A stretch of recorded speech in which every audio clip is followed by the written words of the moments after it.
Welcome to the Good Old Blades podcast. I am your host, Aaron Levere, and join me as we talk to other knife makers and craftsmen about anything and everything knives. Knives run deep in America as a quintessential companion of the avid outdoorsman, working man and woman, boy, girl, everyday carrier, and collector alike.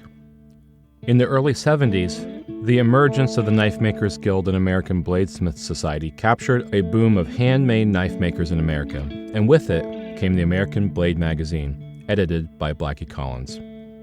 In 1982, after being purchased by Jim Parker and Bruce Voyles, the name was changed to Blade, and within its first few years under the helm of Bruce Voyles, saw the early stages of what we now know as Bladeshow.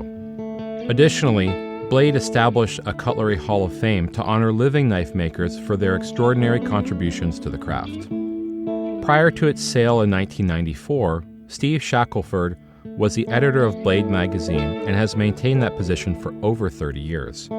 He's contributed not only to the shaping of knives in America, but around the world through his influence in print, shows, and coordinated effort. Steve is the first to call out all of the extraordinary contributors that make Blade magazine, Bladeshow, and the industry as a whole work, and I got to sit down with him and talk about his humble beginnings in publication, hot tips and advice for the knife maker, his prognosis for where the industry is going, and to talk about Bladeshow Atlanta 2024. Steve, it's an incredible honor to get to talk to you on the Good Old Blades podcast. Nice to be here. Yeah, long time coming. After Alicia's episode, we started talking about what it would look like to have you on and whatnot. So, I mean, we're talking almost a year, right? Mm-hmm. And finally, we're able to sync up calendars and everything. And I have to say, it's really great to have you on and to get to talk to somebody who I have admired in print and with the association with Bladeshow for so long. And Blade magazine. And so I just really want to thank you for your time. I know it's precious to you. You're most welcome. Yeah. So getting started, we were talking a little bit before this about to me, and I think a lot of the knife world, Steve Shackleford is an enigmatic type of being, right? You have a lot of influence, you have a lot of attention that you put on the knife industry and how you invest your time and your connection, especially with the Blade magazine and Bladeshow. And I mean that to say that you are one of what I would consider an industry staple that is trying to move and shake the industry in a way that is beneficial to us all. And I personally would like to know more about your journey from how you got started. What was your background to today? So I don't know how far back that goes inside of your knife interests or kind of how you got started in print and whatnot, but I would just love to know more about you zero to now and how this thing came about, because to me it seems like there's a lot of different routes that anybody could go, but this one seems to be pretty amazing, the one that you've traveled. Well, sure. I got my journalism degree at the University of Tennessee, graduated there in 1980, and I was a sports writer. I wanted to go into sports journalism. I covered the Tennessee Vols, the football team, tennis, baseball, basketball, swimming, everything. And I worked for the student newspaper, the Daily Beacon, and I had my weekly column there. And when I left college, I also worked as a stringer for the Oak Ridger newspaper, $30 a story. This was like in 1980. I'd go hop in my Volkswagen and go cover local basketball games and football games and write them up for the Oak Ridger. But I graduated from there, and really I'd worked for a daily or weekly newspaper. Starting out, it was the Chatsworth Times in Northeast Georgia, and worked there for about a week or two when I saw there was $125 a week, rip-roaring salary, and I saw in the paper that there was a job opening at the Catoosa County News in Ringo, Georgia for $182 a week. And I was going, wow. So I got that job, worked there for 3 years, and covered a little bit of everything from town hall meetings to sports events. I'd go out and shoot the largest uh, eggplant the farmers had. We'd put that in the paper. They'd grow giant pumpkins. We'd photograph that. We did a little bit of everything. And I left there, worked for Blue Cross and Blue Shield's publication for 6 months, left there, and basically was out of work. I was a house painter, and I saw this, or I went to the Tennessee Employment Security Agency and checked to see what they had available. And the guy there told me, well, I know of a job that's going to come open in about a week, and you can contact them, but you can't tell them that I told you about it. I said, oh, okay. So it was Bruce Voyles at Blade Magazine, and he needed somebody to edit the Edges tabloid, which was a like collector newspaper. So I showed up for the interview with Bruce, and when he opened the door, he was going, well, what are you doing here? And I said, I'm here for the interview. And he said, that was yesterday. And I said, well, I thought it was today. And he goes, oh, well, come on in. So we talked, and he hired me to edit Edges. This was 1985.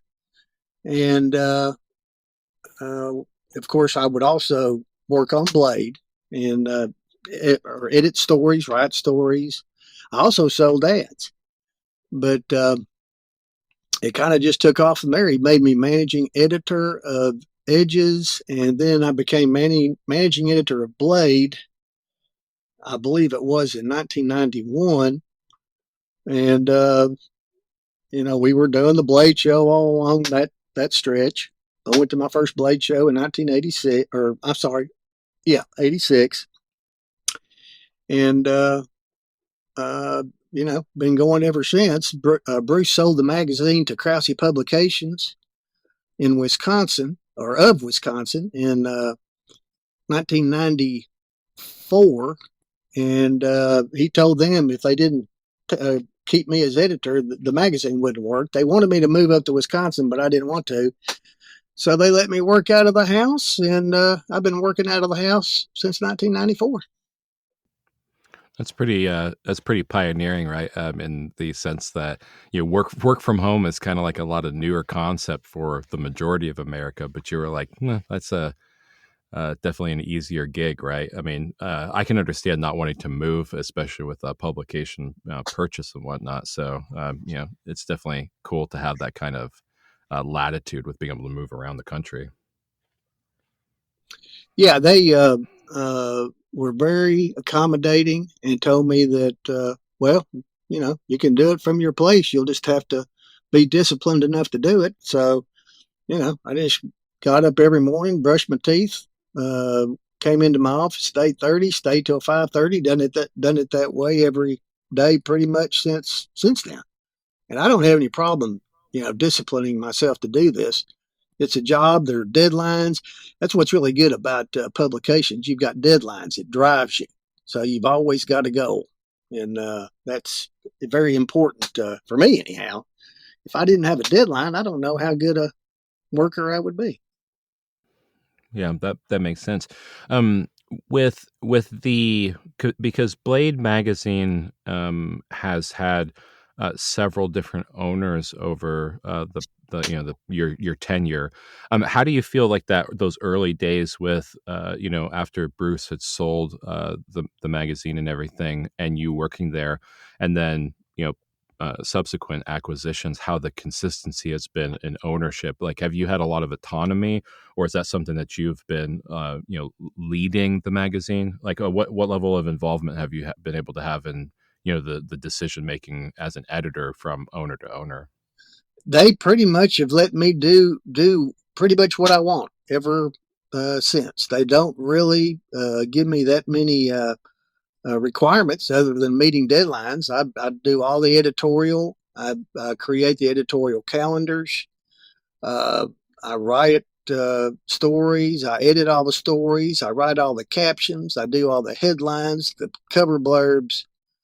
Uh, we decide. I basically decide what's going to be on the cover. Although we do have input, the staff does get together and we change knives around and that kind of thing. But we're basically, trying to make a product that's very appealing cover wise.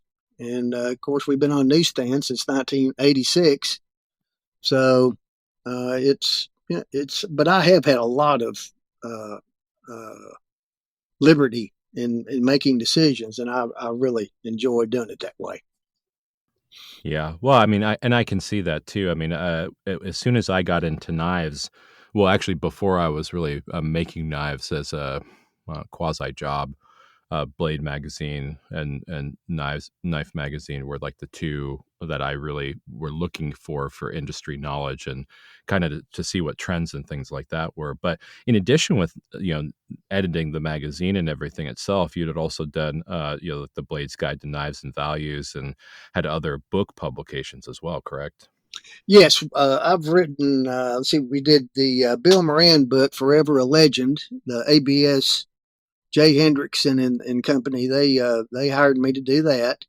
I've written the book of the sword book uh, uh, that was well received. Spirit of the Sword, we called it, and I've also done, of course, the greatest living knife makers, which we're selling now. And like I say, I edited the Blade's Guide to Knives and Their Values for several years, and that's pretty much it on the book end, I think. Yeah, and the annual Knife magazine, the compilation of the years previous, you also published that, correct? You mean the Knives Annual? Yeah. Well, no, that's our company publishes it, and Joe Kurtzman edits it. Okay. Do you guys, as the magazine proper, I guess, do you guys have input into that, or because the reason why I ask is because I had in 2021 or two, I think it was 2022. I had a knife that was published as part of like the new makers or the in the magazine, and it made it into that compilation at the I think it was either 2022 or 2023. And I just I wasn't aware exactly of how all of that worked in publication.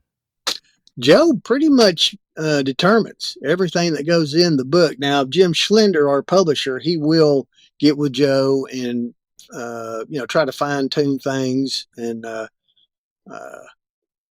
that sort of thing. But basically, it's Joe Kurtzman. That's pretty much his bailiwick. He's been doing that for, oh golly, I don't know how long. Probably as long as Ken Warner did it. Yeah. Yeah, that's really interesting. Something that as knife makers we think a lot about is photography, right? And I've always thought that having good professional photography is one of the best compliments to a knife maker's work, not only because it shows a portfolio, which I've always thought was important if you're doing, arts and crafts. You want to have a representation that's high quality, but also the streamlined process that you guys have with those photographers and being able to add it to the roster of available knives that you guys publish. And so, can you talk a little bit about kind of what that looks like, or what the photographer input is as you guys evaluate it for the magazine? The photographers are crucial to us. Without them, there would be no Blade magazine. Uh, Jim Wire, he's passed away now, but he's in the Hall of Fame. He was the original knife photographer, and he would he was the first one to go to the makers and say, "Okay, I'm going to shoot your knives for so many knives. I'll charge you that, and included in your fee, I will send your knives, images of your knives to all the knife publications, uh, uh, and of course, not the knife magazines won't have to pay for it. You will. So the knife makers when they had their knives photographed, in the payment for those knives, not only they get the images, though they had those images sent to the knife publications for them. And all the other photographers since then, Eric Egley, Jim Cooper, Jocelyn Fraser, Rod Hoare of Australia, they all send us the images free of charge, and along with spec sheets. So we have just a vast library of knife images to choose from, and it's really nice. Without that, I don't know we would even still be in business. And it all started with Jim Wire. Yeah, I saw contributions from Jim Wire in old publications because I've done some historical evaluation, especially as it relates to the Guild, and some of those old photos and whatnot.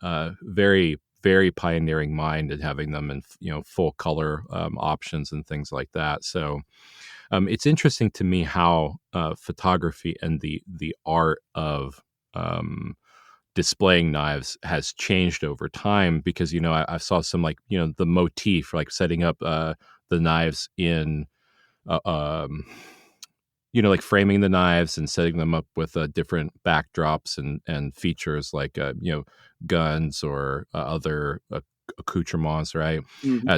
To a lot more of the now the backdrops are beautiful in their own right, but then it also gives you the ability to crop it out pretty easily for the sake of publication. And I've enjoyed that, like the consistency that photography has been able to maintain within publication.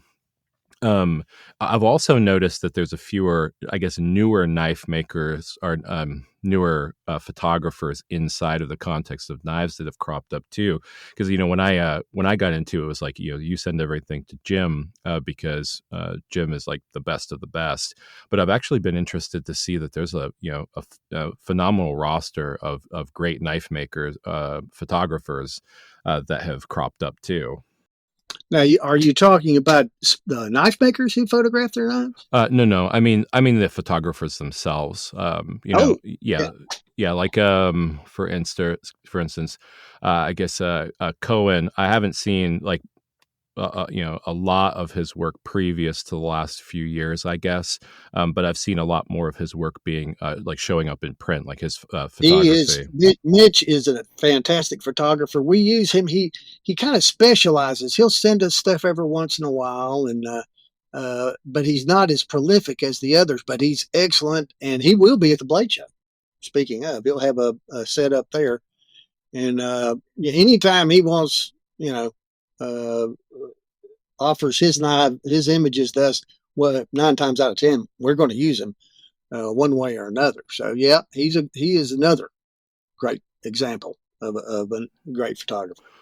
Yeah, and something about the Knife Makers Guild is every show we try to do like we do our awards, and it's always complemented with a photographer. So that way, you have the award, you get the photography, and then also the opportunity to have publication around that. And so I don't think that it would be quite the same effect of just receiving the award if it wasn't for the photography and the ability to be publicized, because those are accolades that I think that should be lauded. And I don't see the industry working as well if it's not for publication, photography, and the knife maker all working together.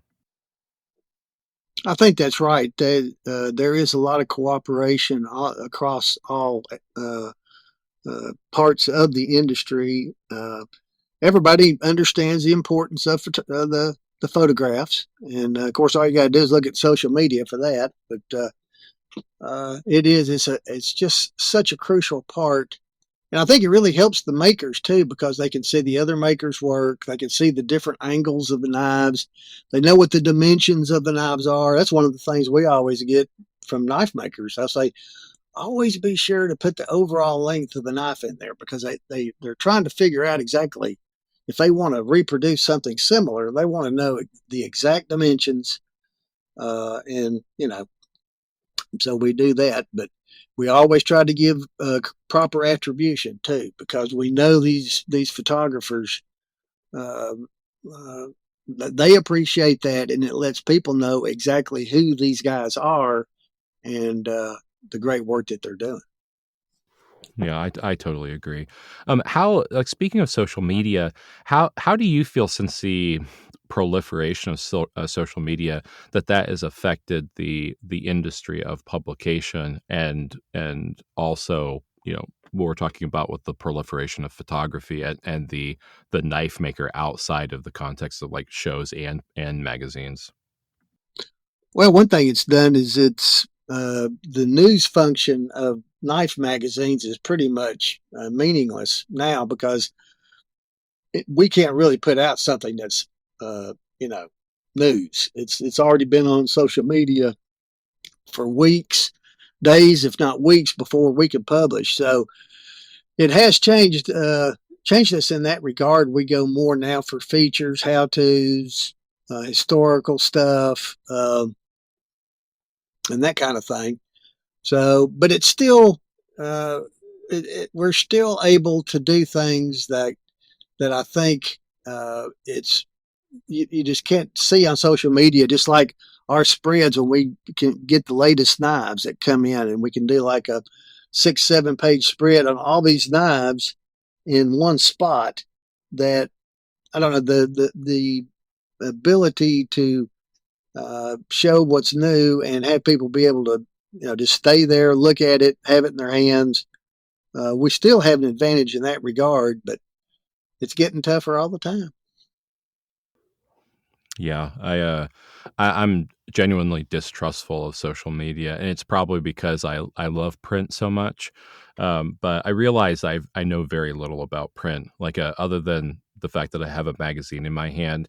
But all of the actual publishing components of things and how this like spider web of deadlines and deliverables all works together. I mean, to me, I don't know that if my mind could really like handle that much complexity. And I really like give you props that you've been able to helm this for so long and provide very consistent results year after year. Issue after issue. Well, thank you. I appreciate that. I think it goes back actually to working on that weekly newspaper in Catoosa County. I had to do it all then too, and it just prepared me for doing this magazine. One reason Bruce wanted somebody from a weekly newspaper is because when you work on a weekly newspaper, you have to know just about everybody in your community, and that's basically the way the knife industry is. You're always going to be working with the same people down through the years. So you've got to treat people decently, and because you're going to deal with them again. So that was one of the reasons he hired me. So it was kind of a double combination advantage for me. It prepared me for having to put all that material together, plus dealing with people in the knife industry. Yeah, that makes total sense, and I agree. I mean, integrity and treating people right, I think is a it's a key component in our business because even though it seems like we're in a fairly large pond inside of the context of the world, it's pretty small. So news travels fast. Yeah, the knife industry is compared to most industries, it remains pretty small. Of course, I'm talking more of the sporting knife industry. The kitchen knife industry is huge. It's much larger than the sporting knife industry. But we don't the kitchen guys. They kind of I don't know. They shun us. I guess they have other bigger venues that they can put their stuff in. And Blade is in the Blade Show really are more sporting knife oriented and collector knife oriented, custom knife. The kitchen knife guys like the Wusthoffs and the uh, Hankels, outfits like that, they don't come to the Blade Show. We tried to get them for years, but they wouldn't come. And so we're just growing the sporting knife industry, which is getting bigger all the time. Yeah, I've noticed that too.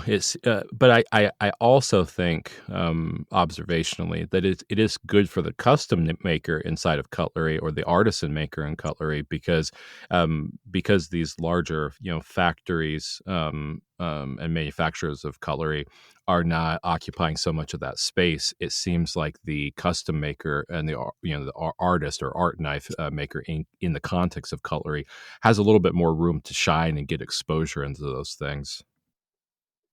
They do have an advantage in that regard. Uh, they can experiment more. They're not limited by uh, production requirements. Uh, it's just and plus the collectors, they just like the custom knives more. There's just a romance to it. Meeting the collectors up close and personal at shows, shaking their hands, and some of these makers, they'll let people come to their shops. It's really like a social thing with the custom guys that the factory guys cannot duplicate. Yeah. Well, and also it also breeds more celebrities, I guess, as it were. Like, I mean, if we look at something like the adjacency to Forge and Fire and like Neil Kamimura, right, doing more cutlery oriented knives, and like Will Stelter, Steve Schwarzer, help like kind of helming some of those things. Those entities that also exist inside of the Bladeshow and Blade Magazine ecosystem, and how much they've contributed towards cutlery kind of makes them superstars inside of this industry as well. Yeah. Yes. Of course, Will, he's a big social media guy, so he covers all the bases. Um, and Neil, of course, he's well regarded in the kitchen knife end of it. But Schwarzer he's like the ambassador of uh, custom knives. That guy's been doing it for so long. Mosaic Damascus steel, uh, the ABS, American Bladesmith Society, is teaching. And he's just such a character. He's a great interview, great storyteller. Uh, he really has been great. And his selection of the Cutlery Hall of Fame last year was long overdue, I might add. Yeah, I was very proud to see him make that. Him and Devin Thomas and Bob Terzuola. I think that was great for custom knives and cutlery to have those especially in there. I want to talk a little bit about.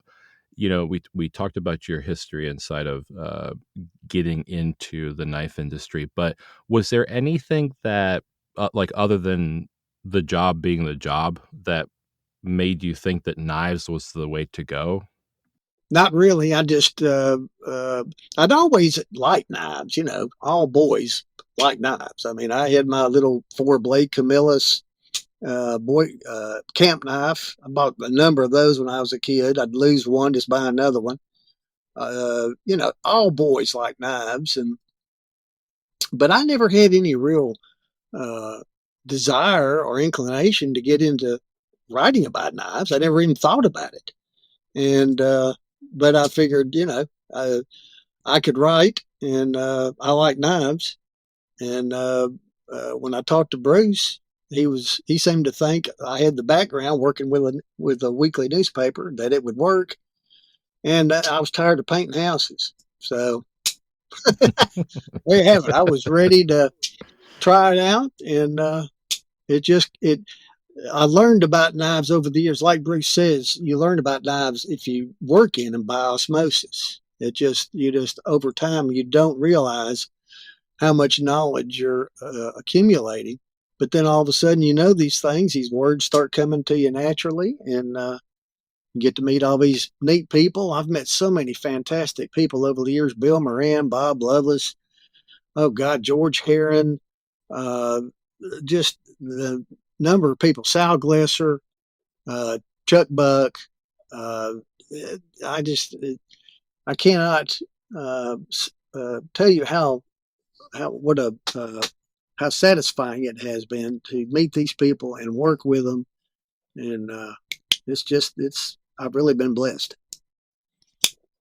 Yeah, I've always thought that that'd be interesting, because as a younger knife maker, you hear of these names, right? And because they're past, obviously, it's very difficult to get a full picture of them. That's kind of why I started the podcast, is because I wanted to capture the greats inside of the context of knives and talk while we could, because it always seems like tomorrow is too late sometimes. I felt that way about Tony Bowes and A.G. Russell. When we lost them, I had the opportunity to talk to them, but I don't know if it was because of like amateur cowardice or what, but I never reached out. And so I missed those opportunities just to be able to pick their brains and to understand them as people versus this image that we all have of them inside of the knife industry. So it's been highly beneficial to me to use Blade Magazine as a reference point to be able to talk to people in the context of this podcast too, and try to reach out to them within social media. And like, to me, I use Blade as a reference point for a lot of how I move within the knife industry. Yes. Yeah, Blade is it's one of those things that I don't know. It's always. I remember Bruce always when he left Blade. Of course, he went to become editor of Knives Illustrated, and of course after he sold Blade, I should say. And I remember him telling me, I never knew how tough it was to go against, or how influential Blade was until I had to compete against it. And it's really the name itself. It's just been around since 1973. And it's just, we just had our 50th anniversary last year. And most knife magazines don't last 5 years. I'm sorry, most magazines don't last 5 years. And we've lasted 50. So I've been blessed to be to have my name mentioned along with Blade, because it's not me, it's Blade Magazine that is the kingpin. Yeah, that's it's endearing how humble you are in the context of what you guys do as a team and whatnot. And I'm interested to talk a little bit about like the industry and kind of things that you see happening in it, and where maybe you think the next 5, 10, 15 years like what that looks like, because like when the internet came around, was a different story for people in the guild and people within knife shows and things. And I know that like a Blade and Blade show have had to endure those shifts, but then we also have social media, and then we also have the kind of toppling of social media towards the knife industry, especially because of weaponry. I'm using air quotes there. Where do you see like the next 5 to 15 years, and what are you guys like as an organization trying to do to help bolster the knife community? Well, I can't really make a claim that I know what's going to happen. I think one of the things, of course, I think the forged in fire thing is one of the best things that ever happened to the knife industry. More people now are aware of forged knives than ever before by far, or just the custom knives in general. That's one of the main things I always had problems with, was people would come to me and go, "You mean people make knives for a living?" And I was going, "Yep." And it's interesting that a lot of people also come to me and say, "How do you come up with story ideas? How do you fill that magazine up?" And I just say, the problem is not which ideas to pick; it's which ones to leave out, because there are just so many different stories. But I guess one of the directions the industry appears to be going right now is custom knife makers getting more into the factory end. Of course, it's been going on for a while, but I guess Ernie Emerson was one of the first who started Emerson Knives Inc. after being a custom knife maker. And it just seems like others are jumping in, getting their feet wet. Josh Smith with the Montana Knife Company now. I think he's been going for about 4 years, and he's going gangbusters. He really knows how to handle the media. I just saw where he was on Huckabee the other night, the Governor Huckabee's talk show on one of the channels there, TBN or whatever. But he hangs out with Chris Rock. He made knives for President Trump. He's just all over the place. He's all over the map, and he's makes some great looking knives. And I look for that kind of maybe to be a trend down the road, because you never know what's going to happen with the factory knife companies. When I first came in, the big names were like Schrade and Camillus and Gutman was a big name back then. Gutman's gone.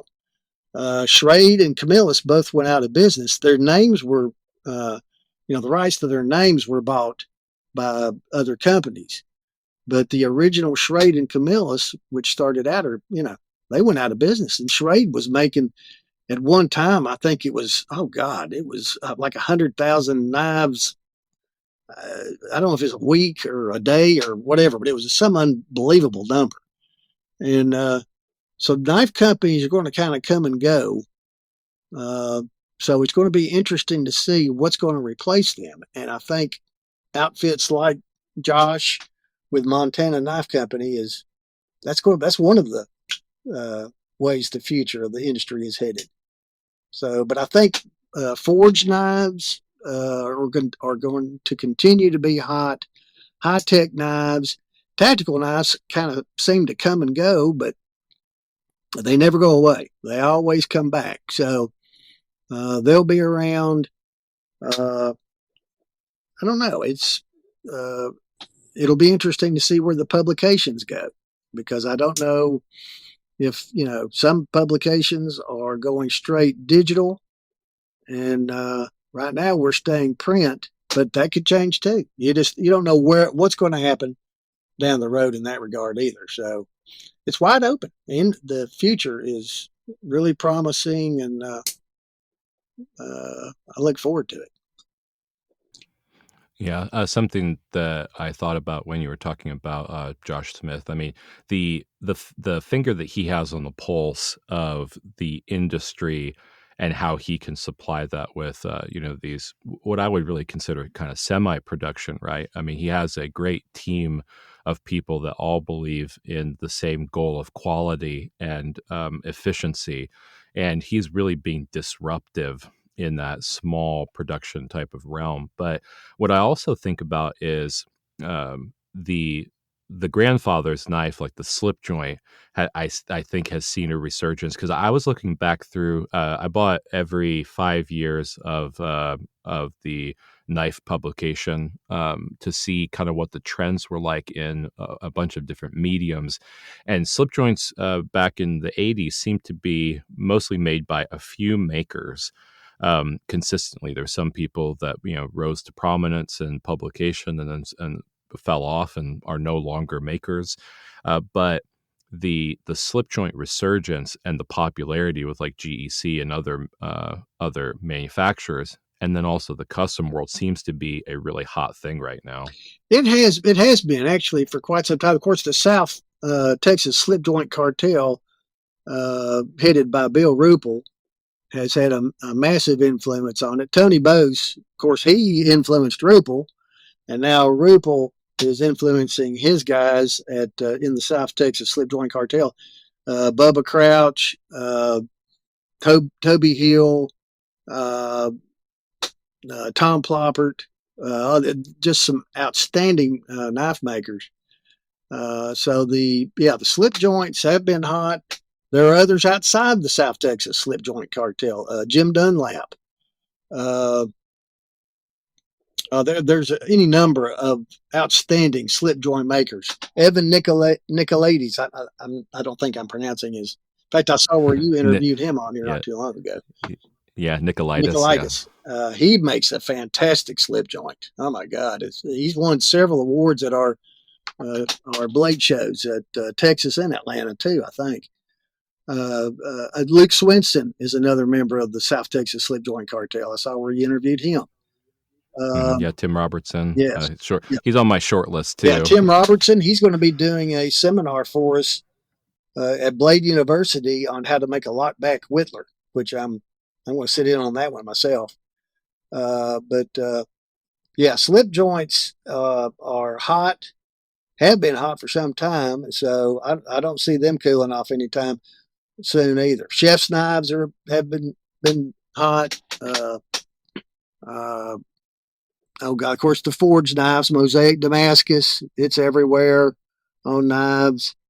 Um, it's always changing, and of course the main thing is to find a maker that is a good maker, can fill orders on time, uh, makes good knives at decent prices, and the maker who can do that is that is the maker who will always have success. Yeah, and also get them photographs so that way they can Yes. help you out with the publication, right? There you go. Yeah. Well, I've said that for a while. It's like, you need to do professional photography, and I know it's hard sometimes with a knife maker to spend $200 on a photograph, but really that's the investment that you make in trying to proliferate the fact that you're in it to win it, and you really want to have the exposure. So Yeah, it's the pro photographers. They just the double exposures, the multiple exposures they do that show all the angles of the knife in one image is just. I can't stress how important that is to a up and coming knife maker to have that kind of work done on their knives, because it adds legitimacy to your knives, and it shows people exactly what it is that you're doing, and those uh, professional photographers, the job they do, I cannot stress enough how important that is to individual knife makers and the future of the industry in general. yeah. Well, so for all the makers that are listening here, from the horse's mouth, get your knives photographed just by a professional photographer. Yep, definitely. um, so I want to talk a little bit about the award process, because what I've noticed is that there is a lot of pomp and circumstance around the award process, and I've noticed, like with Evan Nicolaitis and Slip Joint Cartel collectively and whatnot, all of these guys are really pushing themselves in their shops in order to produce things that are unique, that set them apart, but then also ups the ante for what we consider award worthy knives. Like, can you talk a little bit about the award process itself and how not only Bladeshow runs those things, but how Blade Magazine supports that? Well, yeah, we have like 16 custom knife awards. Actually, we just added some factory or knife of the year awards. We just added some to them, and that's increased their number to 16 as well. But it's categories that we think cover pretty much what's popular in the industry now. Damascus, slip joints, uh, fixed blades, folders, anything that fighters, uh, and we try to cover all the everything. If we don't have the category, we have the best of the rest. We assemble some of the top custom collectors to help judge, and also knife makers.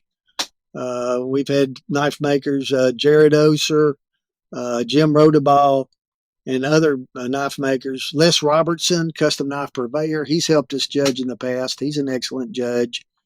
And these guys know knives. They know what to look for. They can see flaws that the normal eyes do not pick up. They know what's hard to do and what's not. And so that's a key to the great judges that we have. And they're, these guys that are entering these contests, they know they better enter some good stuff, or they're not going to have a chance at all. one thing I would like to add, not all knife makers enter these competitions, and there's nothing wrong with that. A lot of the knife makers, they've either won a bunch of awards and just don't want to get into it anymore, or it's just, that's just because you haven't won an awards doesn't mean you don't make a great knife. And so that is one thing I wanted to add. But I think entering the competitions is good. I think it helps keep the makers sharp, pardon the pun, and on top of their game. And they see, and when they're in those rooms, they have to lay their knives down, and they can see up close all these other knives in there. The judging room at the Bladeshow, there's usually over 200 knives in there, and it's amazing to see that much talent in one room. It is a real eye opener and learning experience. I'm lucky enough to just be like the overseer while they're in there judging. I can watch if they have any questions about judging rules or whatever. I answer those, but I listen to them and record them, do a story usually, recap afterwards. So it's highly educational for me as well. Yeah, I can't imagine what that experience would be like, and I'll use a reference point. Knife purveyor, website, Paul Farina, purveyors like that will buy knives and display them. I've always thought, like, when you look at that, it's a time capsule, right? Of all these great knife makers and instances where, magic was happening, like the cream of the crop when it comes to knife makers and what they've created. And you get to see that live every knife show that you're doing awards. And that has to be an incredible experience just to see how times are changing and what people are bringing to the table, pun intended in this case. Yeah. And to me, that seems really cool. Like I highly encourage it. I know, kind of speaking to that, something that Alicia has really been pushing is so that way, at the show, everybody knows what time and place to go to submit all their knives, because a lot of knife makers are so, obsessed with being at their tables and speaking to customers and whatnot, that they forget to actually submit them for awards. So, and judging. So I want to encourage everybody, if you're a knife maker and you want to try out for these awards, you need to actually take your knives. Please listen to Alicia and go to where you need to at the time, so that way you can contribute your work towards it. Definitely, yeah. In fact, what at this year's show, we just have, of course, our show program. We have all the information in there, but like this year, it'll be on Friday at 3:30. Those exhibitors who want to enter, we just make an announcement, and they bring their knives to the room there, room 104 in the Cobb Galleria. We don't accept any knives after 4 o'clock, and the judges judge from like 4 to usually about 5:30 or so. It takes them about an hour and a half or so, but it's pretty good.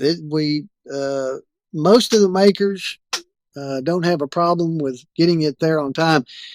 Our loudspeaker system in the Bladeshow is not the best in the world, but most of them, they know if they want to participate, they know when the judging is. So, by the way, you're talking about Paul Farina.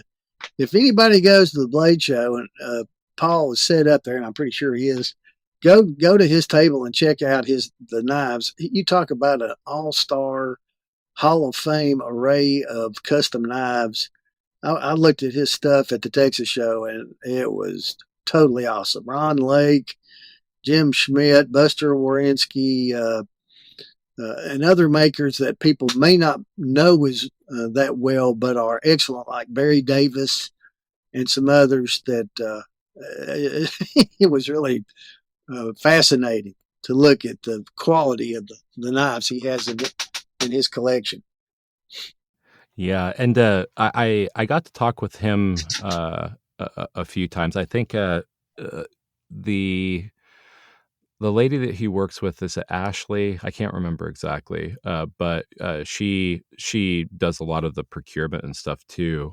But it's interesting to me, like Paul's backstory with his father was in HVAC and everything in Boston, and then he by extension took that, some of that wealth, I guess, and turned it into the knife industry that he's helping to proliferate in these collectibles. I've looked on his website; it's a very beautiful website too, and everything's listed out, wonderfully. To me, it's like a work of art in being able to take what he shows at his table and then see that after the fact and invest in those pieces. So, and a lot of really great new knife makers, as well as some great antiques too. Mm-hmm. Yeah, he's in fact he's been a judge for us on at least one occasion. He really knows the subject. A great guy, very personable, and just another one of our many industry all stars. Yeah, I think it's great to have arrows in the quiver that are all promoting that kind of aesthetic and zeal for the craft. To me, if you're talking about the slip joint cartel, like that's one thing that I think that Bill Ruppel has done a really great job of is every show I go to, every one of those guys that absolutely can go is at every show, and they're always at their tables and they're always proliferating. And it doesn't matter whether they sell out or not. They're not the kind of knife makers that are going to bounce after they sold. They're going to sit there and be a part of the show and talk to the show goers and really invest in that entire experience. Yeah, those guys, it's a trip just to stand there at the table and listen to them dig at each other. They love to cut each other down in a good natured way, and it's really funny to to hear them do it. They of course they're all very talented and give each other down the road all the time about their knives, but you could tell they all respect each other and are just outstanding slip joint knife makers. Yeah, I've heard of sometimes. It's like, man, with friends like these, who needs enemies? Yeah, exactly. Yeah, they are funny. Yeah, absolutely, and very willing to help anybody as makers learn the craft too. I mean, I can't tell you, like Tanner Couch. I've asked him tons of questions. Tim Robertson and I are good friends, and he's taught me a lot in slip joints. Like what I know from slip joints, I used to have to kind of peruse books and go online and try to research stuff, and then fast tracked by asking them some questions, like very direct questions, and they just are like a wealth of knowledge. I often find that they're the encyclopedia I go to try to figure out things, and they're on many groups online and Facebook and whatnot to help out. So, I mean, I think a very generous group, especially with their knowledge and with their time. Yeah, Tanner is he's really a talented maker. I've seen some of his stuff here lately where he has been making slip joints for gun purposes and with gun tools on them and that kind of thing, which you don't see a lot of. And these guys, they kind of delve into different areas that they all seem to have their own little talent or thing they like to do, and they're always trying to outdo the other. And it's a great way, not just to have a great knife club, but to improve the quality of knives in that club. Yeah, for sure. I want to talk a little bit specifically about this year's Blade Show Atlanta and anything that you might want to bring up. We talked a little bit about Tim Robertson's class in Blade University, but obviously I want to give you the opportunity to speak to anything that you want to highlight because, we are really kind of on the doorstep of Blade Atlanta. Yeah, it's just, it's an international event. We're going to have knife makers from 35 different countries, which that includes us, the United States, of course, but the wealth of international talent that comes to the show is just mind-boggling. Michael Walker's coming, quite possibly the greatest knife maker living. Of course, all the slip joint guys will be there, the slip joint cartel. Our Blade University, we have Tim doing the lockback whittler course. We've got classes on grinding knives, how to run a knife business. Laren Thomas will be there to do something on a class on thermal cycling steel for high performance. Niels Vandenberg of South Africa will be there for doing his class on symmetrical keyon daggers. Grace Horn will be there for a class on how to make scissors. She makes some of the most beautiful scissors I've ever seen in my life, by the way. Oh, absolutely. We've just got a great. We'll have the Bally Song competition. Lucas Cow will be there. Squid Industries. That really gets the kids involved. We'll have the Blade Sports cutting competition run by Donovan Phillips, and that's always highly entertaining, especially now that we got the women. The women's division has been going on several years, and they're more actually seem more competitive than the men a lot of times. We'll have our awards competition or awards presentation Saturday night, our Hall of Fame induction Saturday morning. Ted Dow, oh heck, who else is going in? I'm drawing Don Fogg and Bill Harsey are going in. So that's Steve Schwarzer will be inducting Don Fogg. Ted Dow's son Jeff will be there to induct him, and Curtis Iovito of Spartan Blades and Tim Reeve of Chris Reeve Knives will induct Bill Harsey. There's so much stuff going on. It's just nonstop. The pit at night is crazy. It's nice to visit with everybody there and have a refreshment or two. And, it's the best 3 days of knives in the year, every year. It's just wall to wall knives. And when you go out of there, you're just exhausted. It's really a fantastic event. Yeah, it's interesting. I've done a lot of local shows. I've done Atlanta and Bladeshow, Texas. I have not made it to West yet, but I've heard really great things about that. But I think that people don't understand the total scale of just everything that goes on at a humongous show and convention like that, and it is like Mecca for the knife maker and the knife collector. Yeah, Atlanta is it's hard. You have to experience it. Texas and the Utah, Bladeshow West, are outstanding knife shows, and they're growing by leaps and bounds. And I really look forward them to maybe even one day be alongside the Blade Show. But right now, the Blade Show in Atlanta, it's what it's all about. It's just collectors, young, old, international, locals, people from everywhere, sharpening equipment, knife making equipment, materials, just everything that has to do with knives is there, and you just see so many people and legends of the industry. I just, I can't.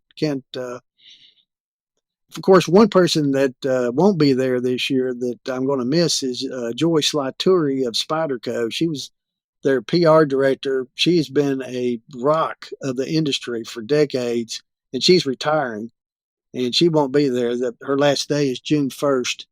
So I know there's a lot of people in the industry who know her, and if you want to say goodbye, you better do it quick because she's going to ride off into the sunset and enjoy her life. But boy, she has been a godsend to Spyderco and the industry.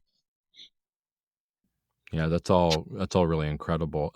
Something that I wanted to bring up, and it's not necessarily it's just a comment more for me.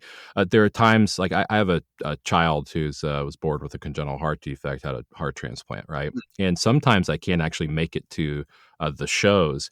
I can tell you personally that if Bladeshow ever decided to get a group of people to video and either live stream or record the events, I would pay money almost as much as the ticket price, if not that amount, to actually be able to see all that and witness it, especially the award ceremonies. Like I always end up seeing when the award ceremony happens, and then everybody posts their awards up on social media. That's when I actually get to see it.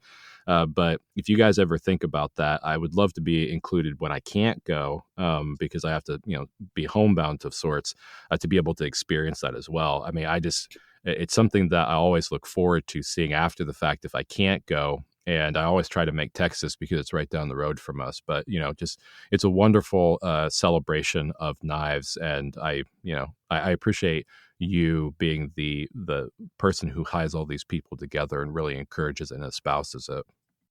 Well, basically, when it comes to running the Blade Show, that's Alicia.